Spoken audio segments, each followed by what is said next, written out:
The next section is called The Two Extremes. And the Pali reads, Dveme bhikkhave anta pabbajitena nasevitaba yo chayang kamesu kamasu kalikanu yogo hino gammo potu janiko anariyo anatasanyito yo chayang atakilamatanu yogo dukho anariyo anatasanyito ete te bhikkhave upo ante anupagamma Majjhima patipada tathagatena abhisambhuta Chakukarani Jnanakarani Upasamaya Abhinyaya Sambodhaya Nibbānaya Samvatati. The two extremes. Dveme bhikkhave. There are two extremes which should not be followed, bhikkhus, by someone who has gone forth. The manner in which the Buddha gave his teaching is indicative of his realization of Dhamma as here and now, not delayed in time, inviting one to investigate, leading inwards, to be realized by the wise within their own experience.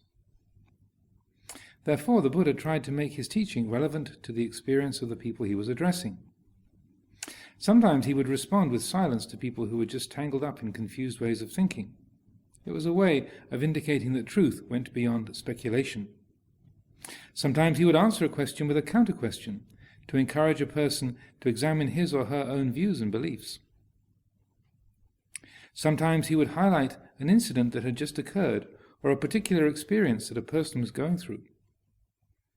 In this sutta, addressed to a group who must have heard a whole range of ideas about the nature of existence and truth, the Buddha concerned himself with talk on the means of their practice. In this way, his approach differed from that of other samana teachers, who seem to have taught doctrinally that there is no consequence to deeds in this life, that the world is an illusion in which nothing has any reality, or that one can achieve liberation only through severe asceticism. Here the Buddha focuses on the experience of the way rather than its notional goal. Right now, liberation and salvation after death are only ideas and views in the mind. What can be directly known is how things are at this time and place. Focusing on the means, the here and now of how one lives, brings one into the present moment and into a state of mind where there is no view to defend or uphold. Then, direct reason has the possibility to operate. This epitomizes the Buddha's teaching method. Another way of phrasing that is that the Buddha is more like a clinician, a doctor, that says, that asks, where does it hurt? Rather than, let me tell you about the nature of the universe. And so most of the spiritual teachers of the Buddha's time had more of that theoretical kind of approach, that they would describe their notion of the nature of reality and the origin of the universe and the nature of the mind and the Atman, or Atta in Pali, and the aim or the usual style would be to create a kind of cosmological map, and then they would say, this is true, what I'm telling you is true, and every other interpretation is wrong. And so over and over again you come across in the suttas these what are known as the sort of 10 speculative positions that are sort of a stylized way of presenting those sort of views and opinions that different spiritual teachers and different groups had.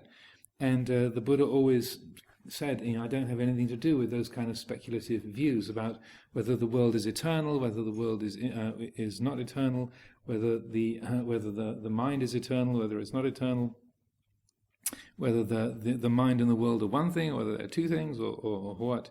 He did not engage with those kind of philosophical viewpoints, but rather he, right from the very, very beginning, he approached it just as Ajahn Sucitto was saying here, in terms of the direct experience of how you work with your life, rather than some kind of overarching picture or some sort of what you call a metaphysical map, a map of what can't be seen or known by the senses here and now,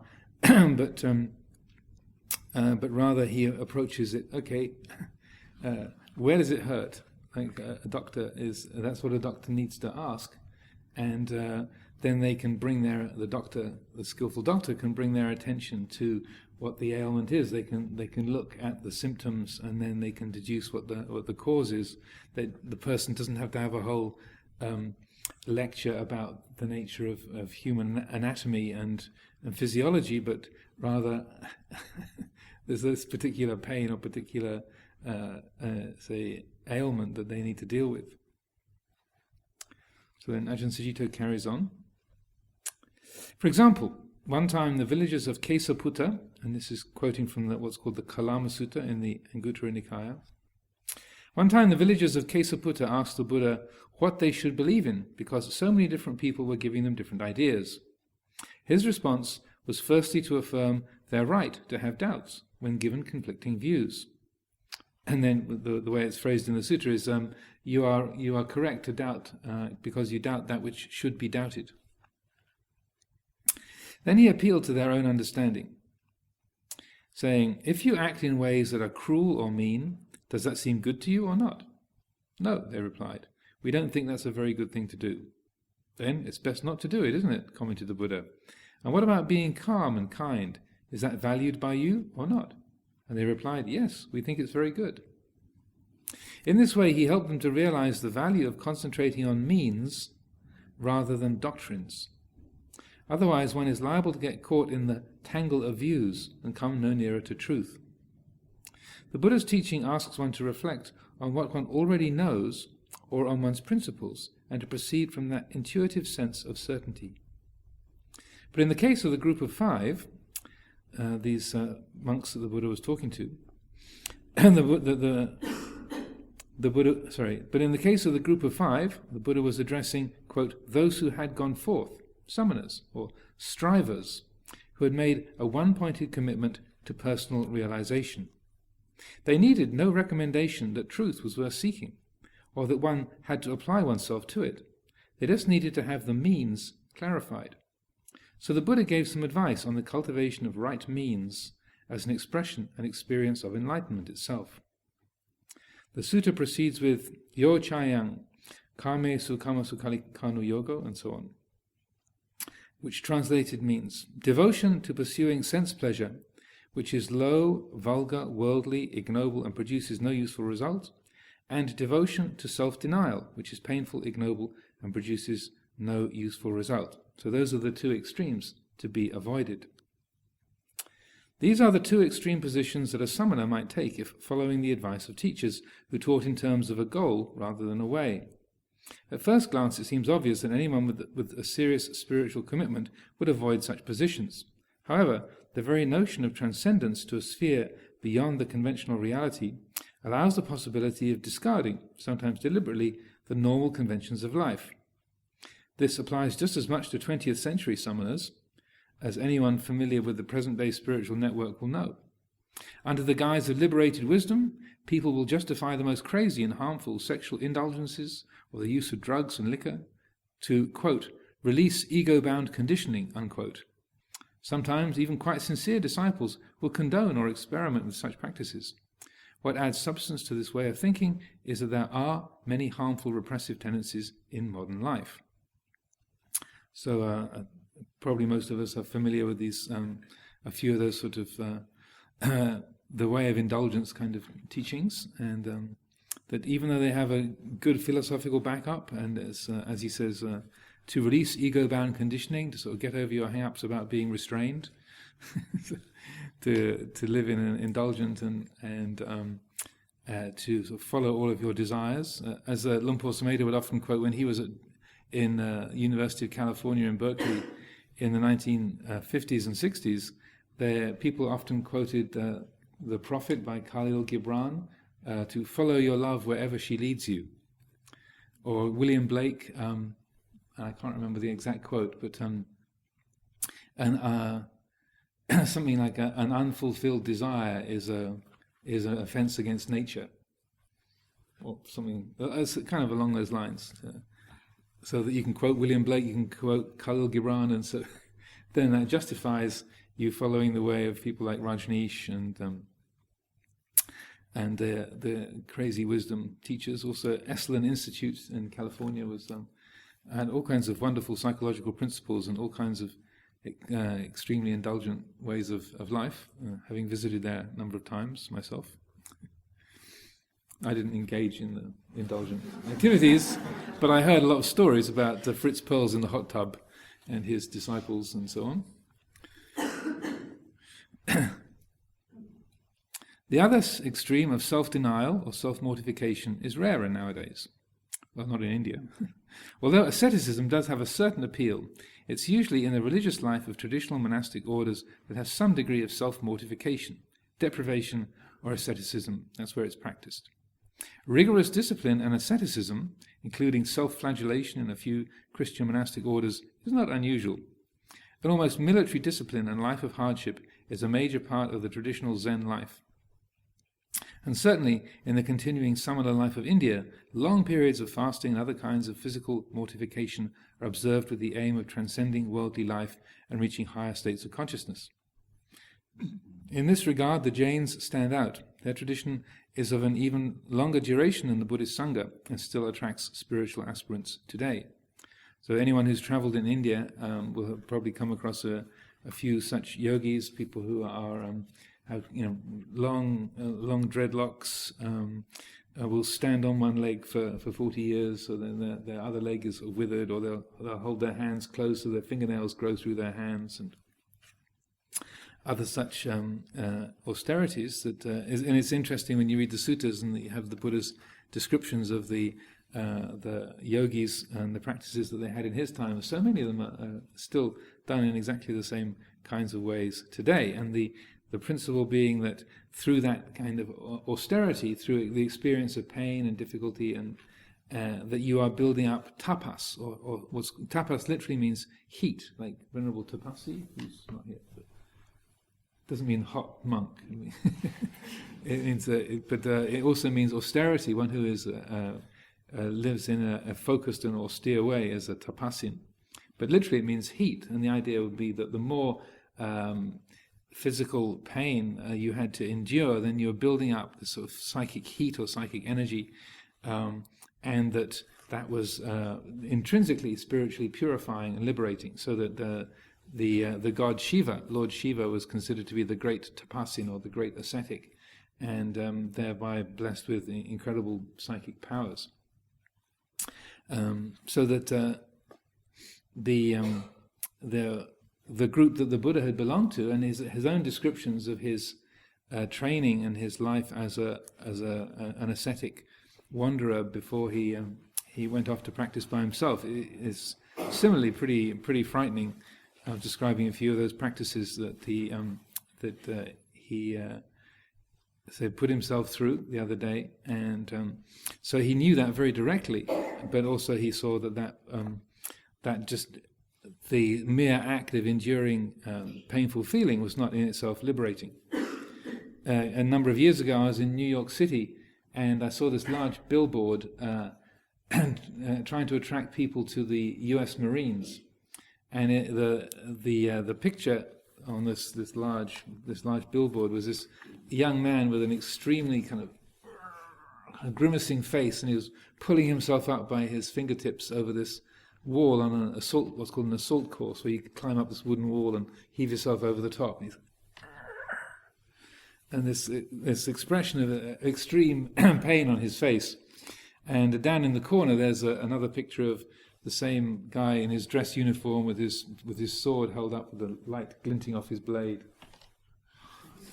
looking all serene. And the large caption across the top was, "Pain is the experience of weakness leaving. Join the Marines." Yeah. So I thought this is wrong view, but that's what their shtick is, that it's through that experience of pain that you are somehow purifying yourself, or you're becoming an intrinsically better and stronger person, and so we still do have that kind of those ascetic principles, but I would say that it's more accurate to proclaim that the experience of pain is the experience of pain, and we can make out of it whatever we choose with our thoughts, but actually pain is just a physical feeling. It's not intrinsically liberating or strengthening in and of itself, which is the classic Buddhist perspective on it. The relevance of a reflection on self-denial to an average follower of the Buddha, who is not interested in hair shirts and prolonged standing on one leg, may seem slight. This reflection is more subtle, and often is one aspect of an oscillation of the mind between two positions. So he's saying it's more of an internal thing rather than a kind of external asceticism and external indulgence. So, if one overindulges in food and drink, for example, then the natural reaction, unless you're told that this extreme is good for you, is to feel a sense of regret, and then to veer towards complete abstinence. One feels annoyed with one's weakness, quote unquote, and decides to be firm and to cut it out. However, abstinence without wise reflection and insight doesn't solve the need syndrome that made one indulge in the first place. So after a period of abstinence, one feels rather wretched, decides to have just a little drink, which leads to another, and so on and so on and so on. Incidentally, speaking of indulgent groups, one particular group I won't mention the name of, but in the States, where the teacher was a noted alcoholic, and when he died at the age of 47, and they did an autopsy on him, they found that his liver was, quote, in a state of one who drank uninterruptedly. So that not even just alcoholic, but his liver was completely pickled. And a woman who was on the board of directors for this group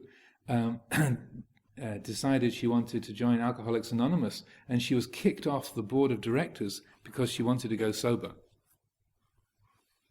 So, just for your information. So we're a bit of a different outfit here, you know. Even sparkling water can seem like an indulgence sometimes. Anyway, in meditation one can observe the mind following similar tendencies. Periods of hard concentration followed by periods of daydreaming and laxity. Moments of really applying oneself, back straight, jaw tight, fierce one-pointedness on the meditation object, then strained from the effort or feeling that one has achieved something. Through that, one thinks it's now time to relax and integrate into normal life, quote unquote, get a few beers, go to the movies. Or in a meditation retreat, one can adopt the view that one should not even think or talk. Then at the end of the retreat, one returns to the world of daily life, having gained little or no understanding about one's relationship to the sensory world. By itself, refraining from thinking and talking doesn't lead to a liberation that is ultimate, not bound to time and place, here and now. We have to get beyond this very predicament of being bound to extremes that continually block out a careful investigation of our sensory experience. Having seen its ultimate pointlessness, it's from this very situation that one should be going forth, the situation of shuttling backwards and forwards between indulgence and suppression. Also, when Luang Por Chah first came to the West, in the late 70s, he came twice, in 77 and then in 79, and he'd never come across the idea of a 10-day meditation retreat before. That was something he'd never seen in Thailand, that particular format. There were some places where they had those kind of retreats, but that was in Bangkok and other monasteries, but it was not a form he was familiar with. And so then he, being inquisitive and asking about how this worked and what the kind of practices people did and how it all fitted together with their regular life. Both here in Britain, visiting places like Oak Tree House, and then in the States, he was at IMS, Insight Meditation Society in Massachusetts. And after a while, he began to get the picture that people on the retreats, they'd be incredibly focused and very impressive. And he made comments like when he was at IMS, he said, "I could never get the monks at Wapapong to be as quiet as this, or to sit as still just sit still without moving for an hour." So he was impressed with the rigor of discipline that people had in the retreat mode. But then he was then when the retreat was over, and then he said, "Oh, they've all gone off to the movies, or they've gone to the disco tonight. They're sort of having an after-retreat party." You think, what? which he was extremely amused by, well, sort of tragic, not kind of half amused, half heartbroken. And so he used this image of a boxer, like someone who you work hard in the gym and you get fit, and then you go into the ring and you get beaten up and your nose broken and your eyes swollen, and then you come out of the fight, and then you patch up your wounds and you recover a bit, and just when you're healed up and all of your bruises have gone down and your cuts have mended, then you get back in the ring and get beaten up again. You're saying this is what many of the Western meditators seem to be like. They go on a retreat, they get all fixed up, and their minds are clear and focused and peaceful, and then they come out of the retreat, and then they just get lost in their own worldly habits all over again. Then they go back into a retreat to get sort of refitted. So he often spoke about that as that sense of the shuttling between these two extremes. So then Ajahn Sucitto talks about the picture, his painting that he has at the beginning of this, and it's in a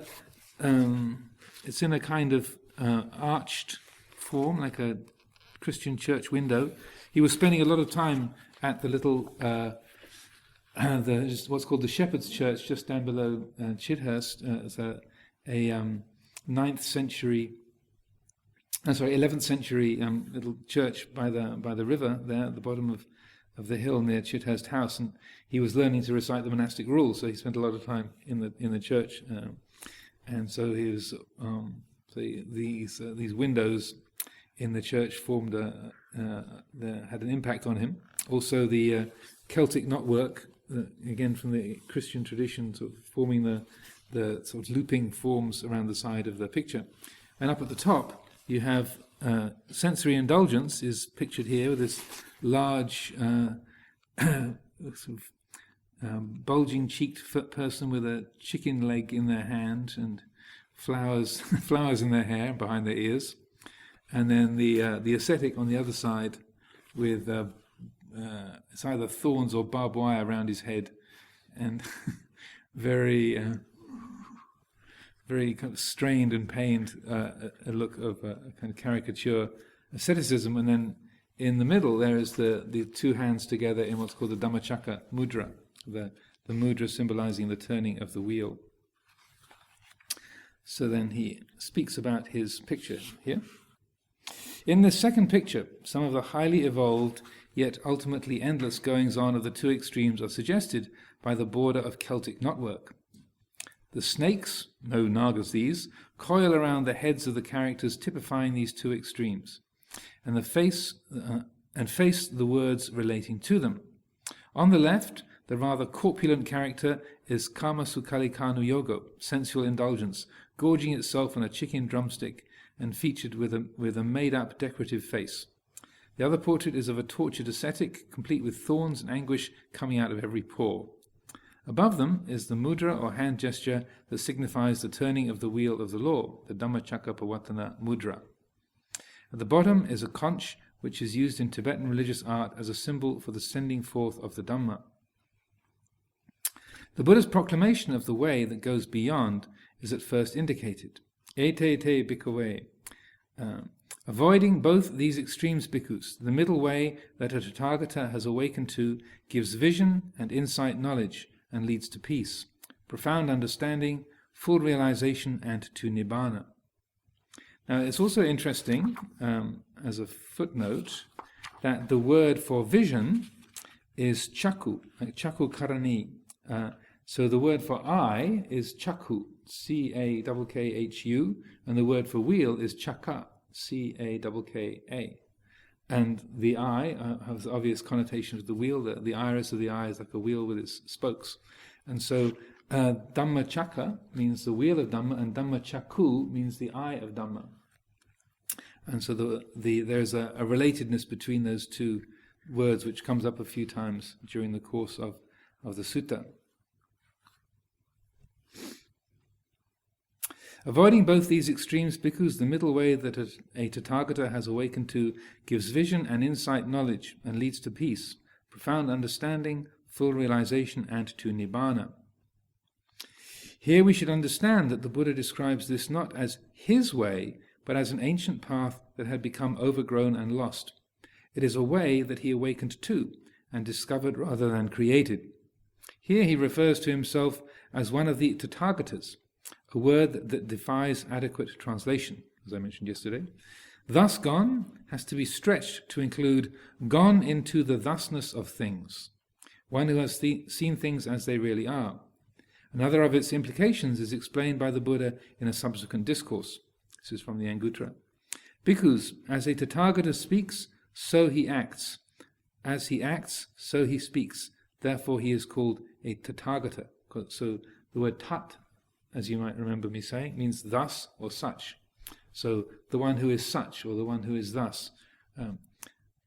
As a Tathagata speaks, so he acts. So it's also as there's a matching quality between the action and speech. How you present yourself to the world is how you actually are, and how you speak matches where you're actually at internally. As he speaks, so he acts. As he acts, so he speaks. Therefore he is called a Tathagata. So Tathagatas are those who say what is known through direct experience. Their teaching is an explanation of their own practice. And what are the characteristics of such a practice? They are referred to in a very broad scope which includes vision, insight knowledge, so Chakku Karani, the Chakku vision, Jnana Karani, Jnana is insight knowledge, leading to peace, Upasamaya, profound understanding, Abhinyaya, full realization, and Nibbana, Sambodhaya, full realization, and Nibbana. The path encompasses all of these. The middleness of the middle way implies a kind of balance. It offers the encouragement to see clearly in analytical and Gnostic terms, rather than reject or adhere to experience. And the results? Peacefulness and true understanding. Nibbana, the cooling of the fire, the calming of the wind, the settled quality and sensitivity of still water. Now this also seems to be the very first instance of the Buddha using the word Nibbana to represent the spiritual goal. It was his first teaching, and before the Buddha's time, as I understand, Nibbana was not a term that was used to refer to any kind of spiritual quality.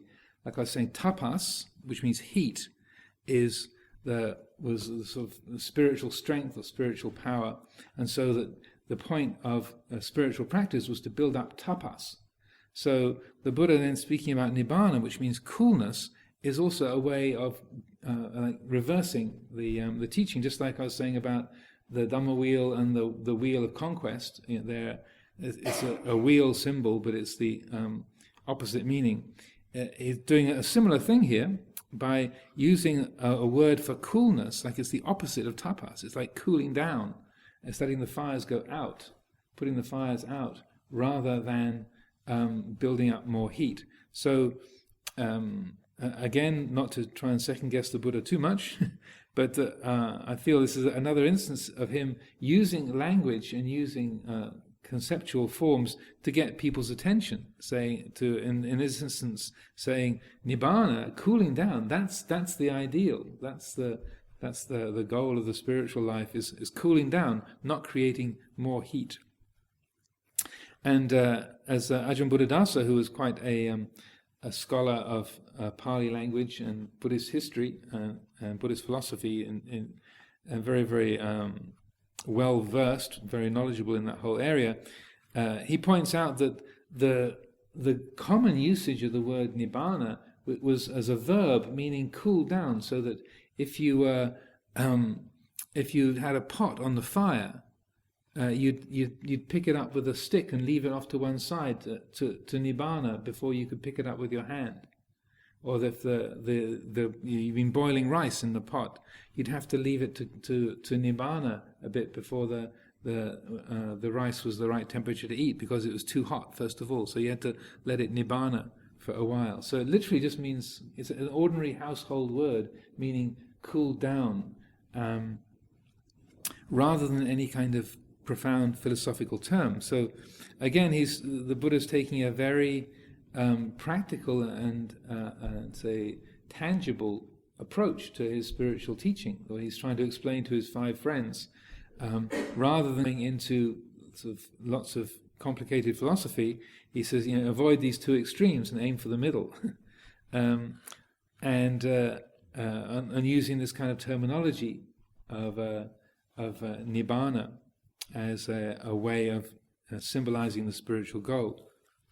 Now, middleness, the middle way, oftentimes when people say, say for example with going back to alcohol, people say, well, I like to follow the middle way, I just have 1 glass of wine with my supper.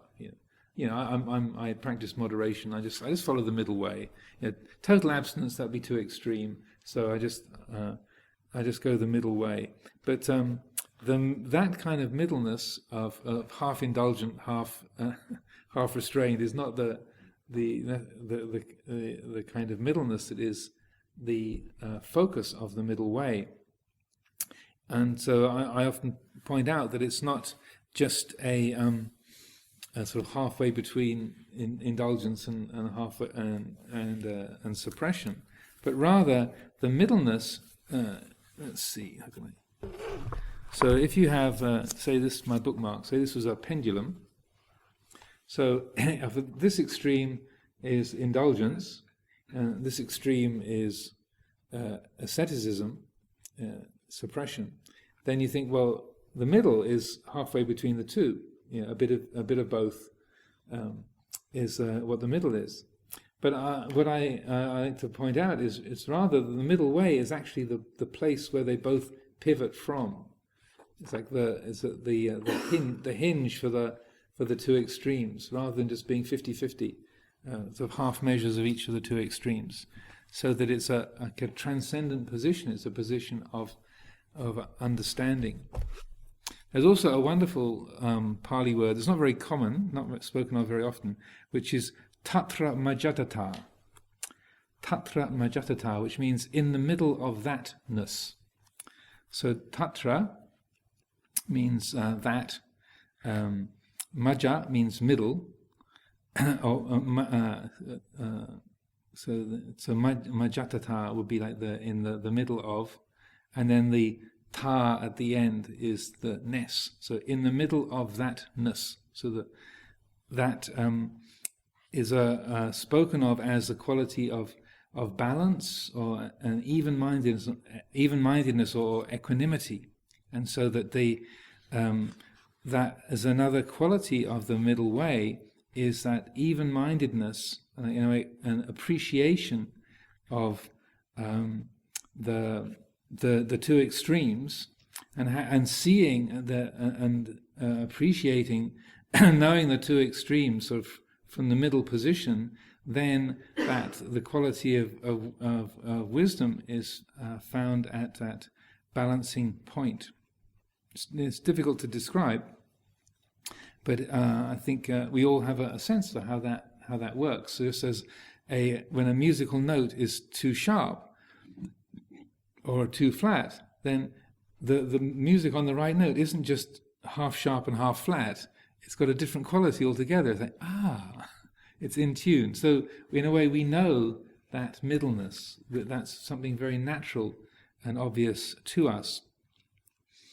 The stories from the later time describe the Buddha as when he was in his ascetic period, hearing someone playing a veena, an Indian lute, and then having the insight into the middle way from that, but that you don't actually find that incident, that imagery in the canon itself. That's something that came along a bit later, but rather that story that I recounted the other day, where he had this spontaneous memory of him as a small child sitting under the tree, and then having an experience of jhana, of concentration, and recognizing that the enjoyment of that beautiful mind state was an enjoyment that was completely innocent. It was blameless. There was nothing harmful in that. And so that the part of the ascetic tradition was that any kind of enjoyment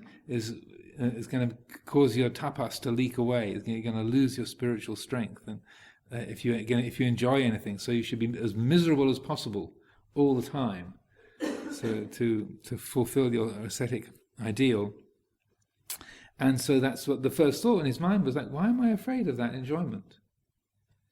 Why, what's wrong with that? And using the innocence of his own mind as a child, and it struck him that there's nothing to be afraid of there. There was nothing unwholesome at all. It was very beautiful and harmonious and pleasant. So why am I afraid of that? And then the paramita that he had developed, the sort of spiritual qualities that he developed over many, many, many eons, and then were able to ripen in the sense of conviction or that intuition of I'm on the wrong track here. I need to put aside this whole ascetic ideal and be far more sensible to follow this experience and to go that way.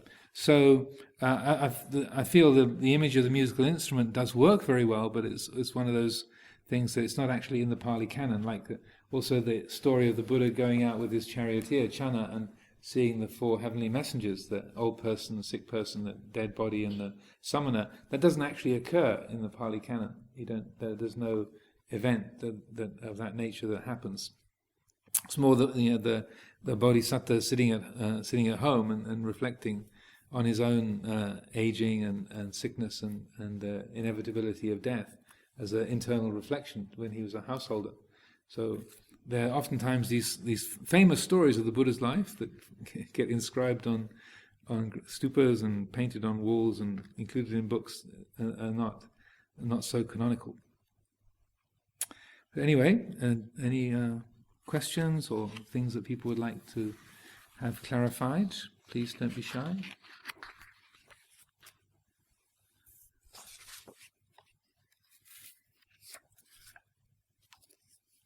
I know I'm quite capable of producing an avalanche of words.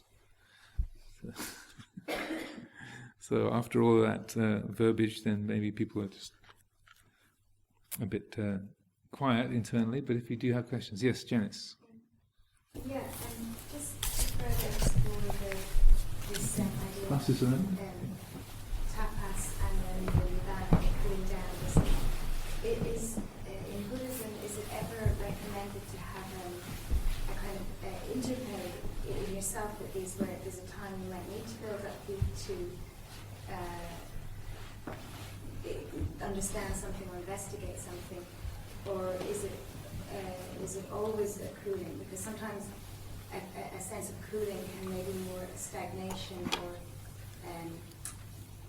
which isn't nibbana, but a stuckness sometimes needs heat to move it to even get it to cool. Yeah, that's a good question. There's a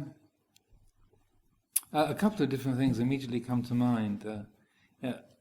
One is that in those paramitas, the 10 spiritual virtues, some of them are very close to many of those ascetic qualities, like the quality of patience, the quality of resolution, adhitthana, and so they are the virtues that the Buddha recognized and saw that these are necessary qualities to develop, but they need to be developed on the basis of a skillful understanding, rather than I'm creating good karma by experiencing this pain.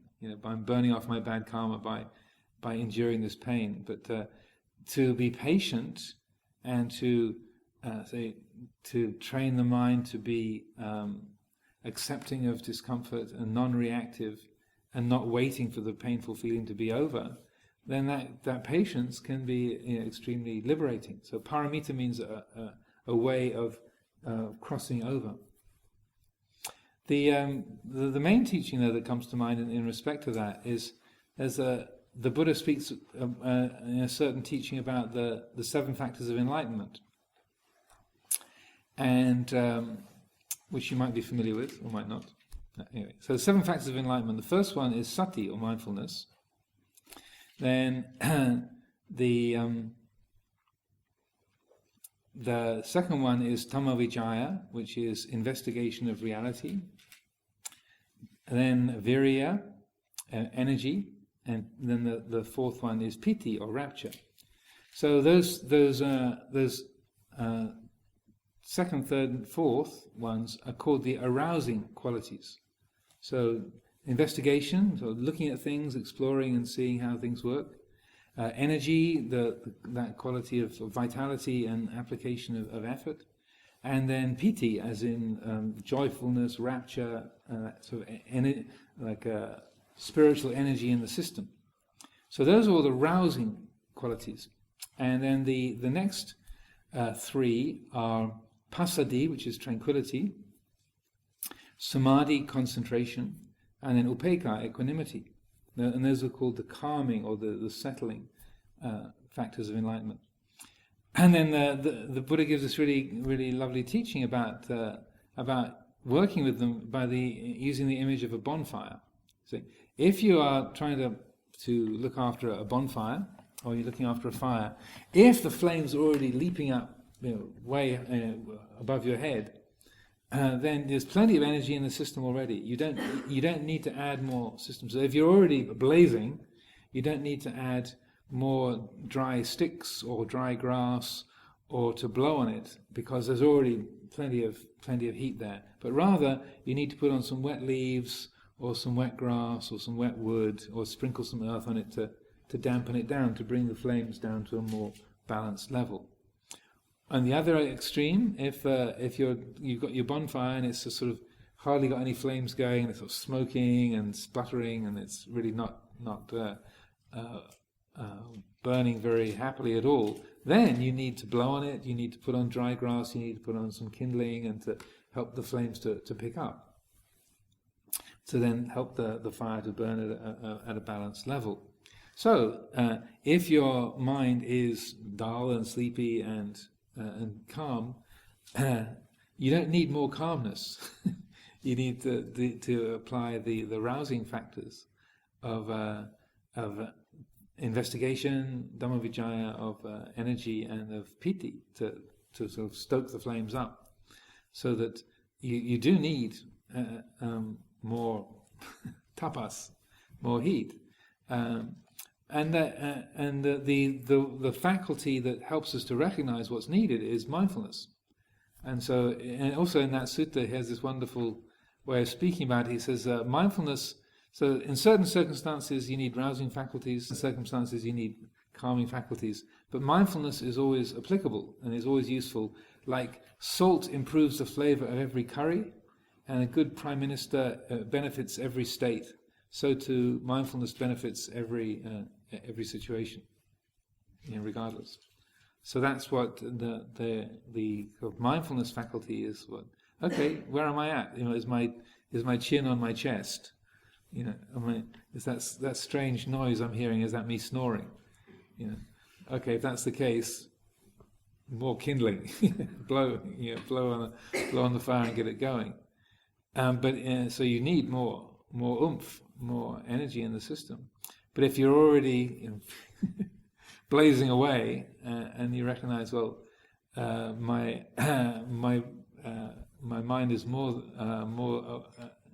than awake, and the body is sort of feeling agitated and restless, then okay, it's time to calm things down, settle things. Jose, yes. Thank you.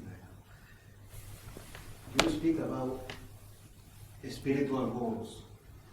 In this life, we have to have a lot of goals. Look like sometimes some goals going one again to others. No? This is difficult. No? Mm-hmm.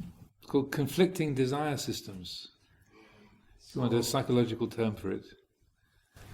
Perhaps we have to prioritize some goals. Prioritize? Yeah, this is.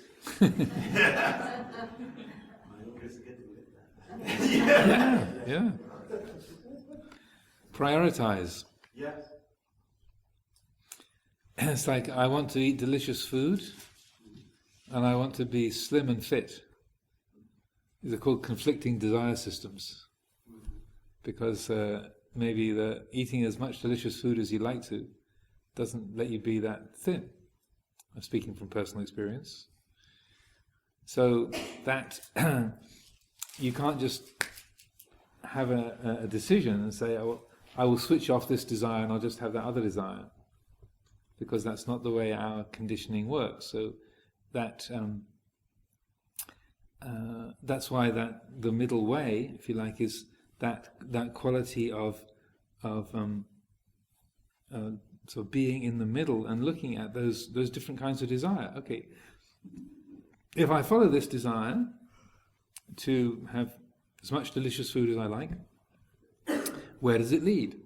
Okay, if I follow this desire to be slim and fit, then where does that lead?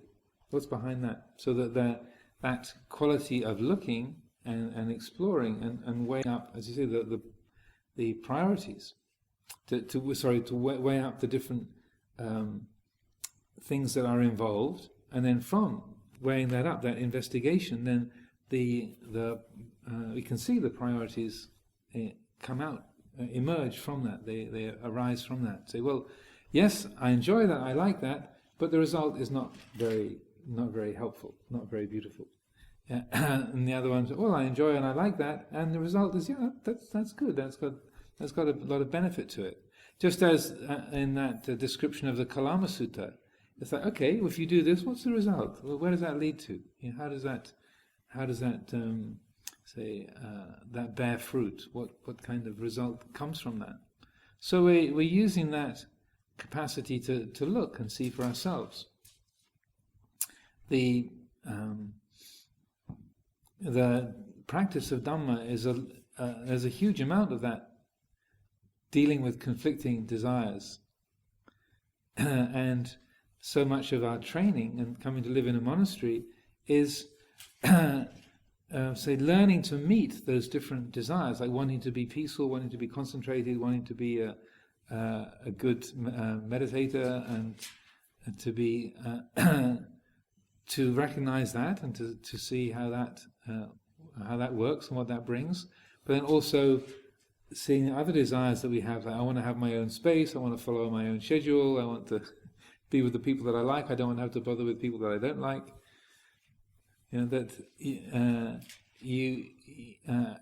you find that's a huge amount of our spiritual training, is then being able to recognize those different desires and also following them through, seeing that, yeah, that's gratifying, there's a feeling of delight in that, but what else does it bring with it?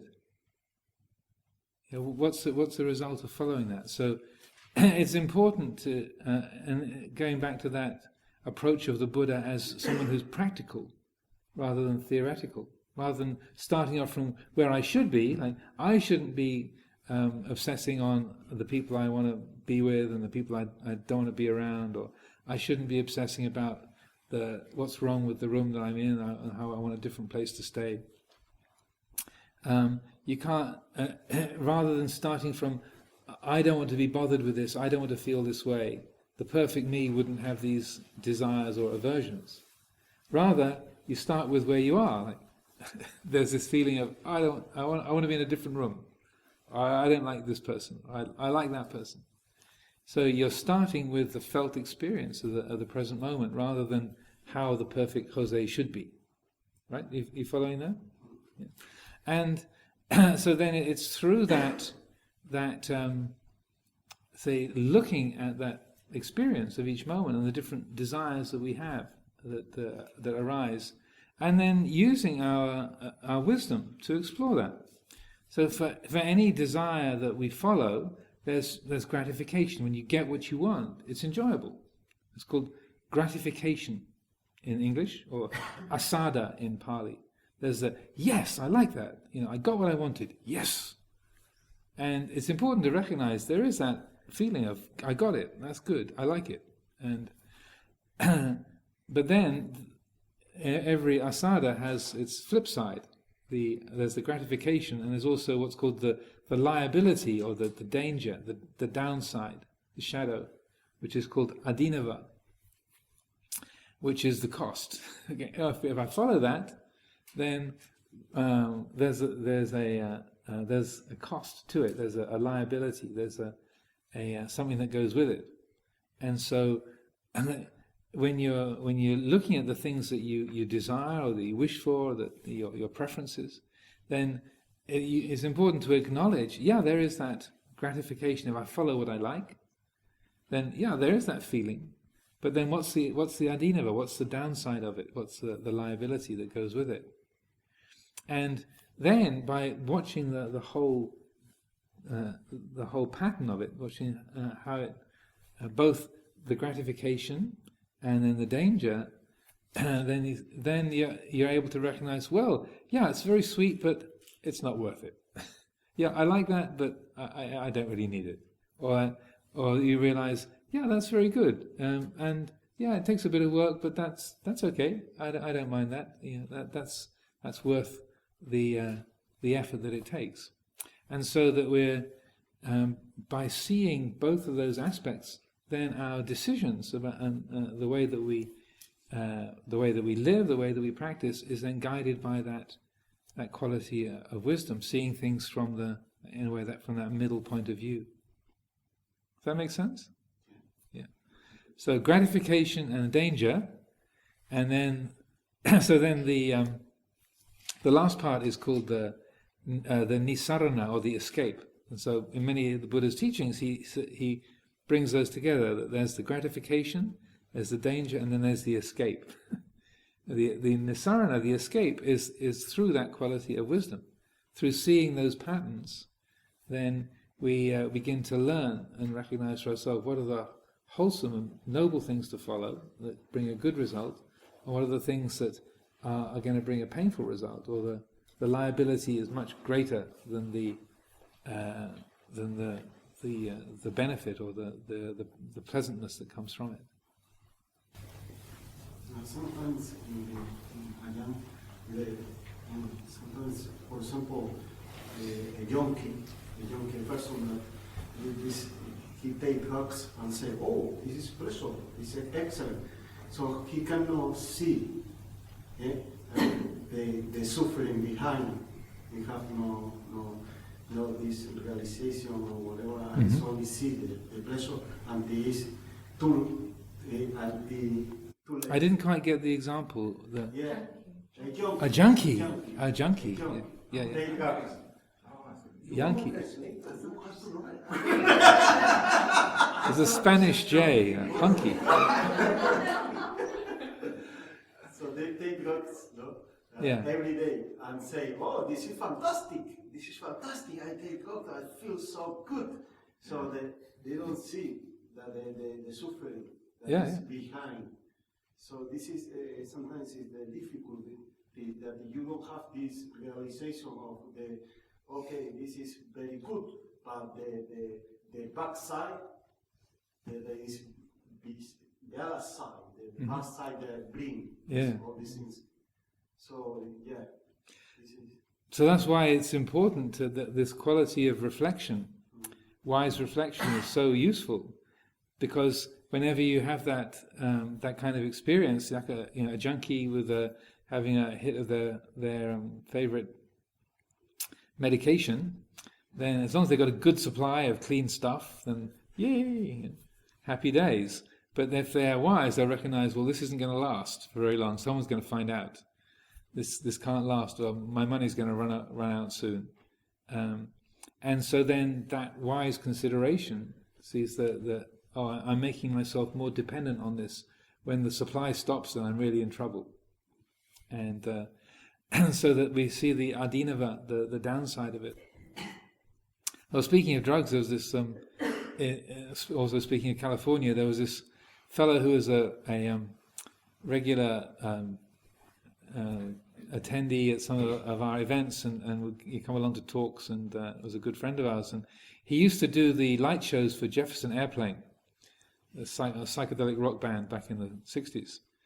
And he was very well acquainted with the drug realm, and had been used pretty much in everything in the whole pharmaceutical spectrum. And that one of the last times I saw him before I left the States, he was talking to me about this prescription drug that he had a hip replacement, and they had given him this drug called OxyContin. And he said, "Ajahn, let me tell you, I mean, this stuff. I know you're a monk, and you're not involved in this thing, but let me tell you, this stuff is amazing." You can see the sort of lights coming on. And so, but then, what happened was that, and he, as I said, he'd been a drug user and a recreational drug user for decades and decades.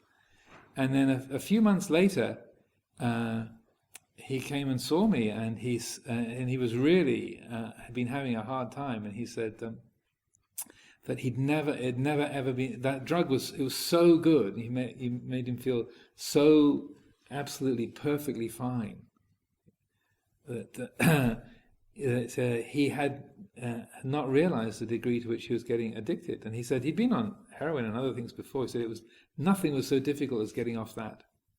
So it's the hardest thing he'd ever done in his life was to get off that OxyContin once he'd started taking it.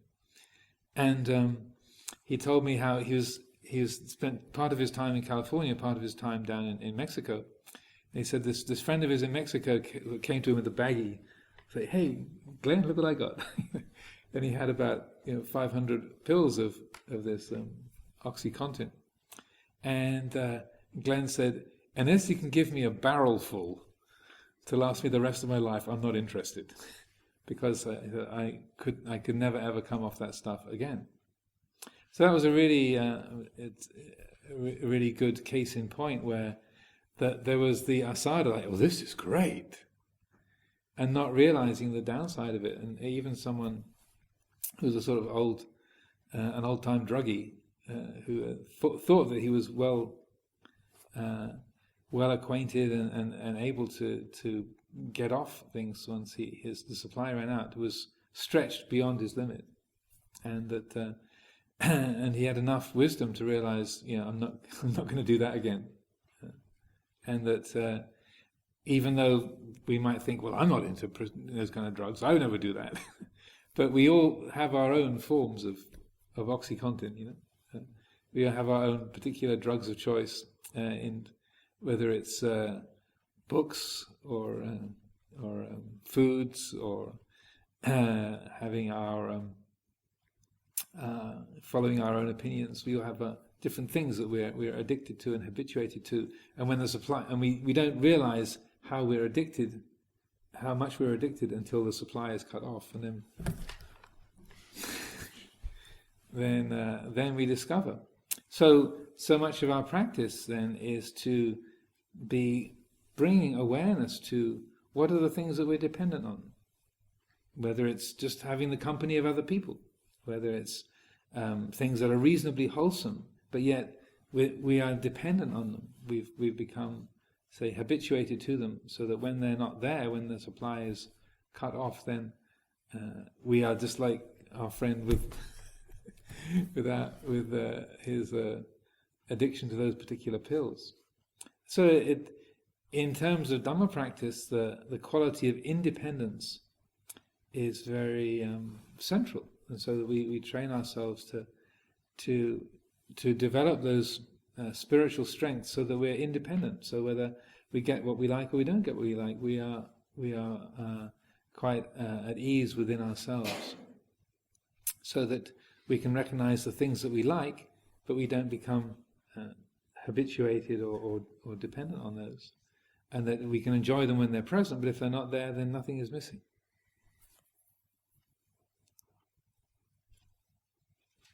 By the way, I'm not condoning any prescription drug usage. I never took any of them myself, and I wouldn't recommend it, but there's just using it as an example of how the mind and the body can get habituated and not see the downside, the adinava, and think, oh, it'll be no problem, and then we're stretched beyond our limits, and so that the more that we're able to recognize how those two are always working together, there's the gratification and the danger. They're always a pair. Then, when you have some pleasant experience, or you get things that you like, you have things go the way you want, then immediately your mind goes, okay, what's the cost? What's the downside? If I don't get this, what's it like? How will I handle the opposite of this? So then, not to be creating negativity, but just to be able to stay in balance and to stay in that middle position. So like if you like being praised, because, oh, Jose, you're so fantastic in the kitchen, everything is so wonderful since you've been there, rather than getting drunk on the praise, then just to be able to recognize, if you do like being praised, just to be able to notice, well, this is very sweet, this is very gratifying, this is what gratification feels like. So then when someone says, oh, you're still looking after the kitchen, are you? Oh, I thought they'd have changed that by now. Oh well. Oh, this is criticism, this is rejection, rather than, how dare he, what does he mean, what's wrong with me? To say, oh, this is what criticism feels like. So then we're independent. We're not. Our heart is not tied to those two extremes. And on that note, I think we can finish.